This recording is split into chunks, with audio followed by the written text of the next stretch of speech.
Bismillahirrahmanirrahim. Assalamualaikum warahmatullahi wabarakatuh. Allahumma salli ala Sayyidina Muhammad wa ala ali Sayyidina Muhammad. Okey, sahabat-sahabat semua, lama kita tak jumpa. Tahun baru ni saya ada konten baru. Alhamdulillah, Allah temukan saya dengan anak seekor tupai tanah. Masa pergi jogging tadi jumpa. Jadi sekarang dia ada dalam trauma sikit, dan mungkin ada cedera di kaki sikit. Sekarang baru dia nak minum. Dia dah rasa lapar sangat. Alhamdulillah dia nak minum.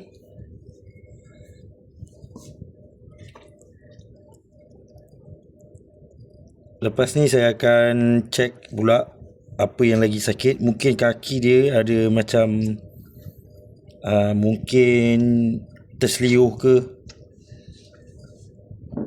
InsyaAllah saya akan update lagi.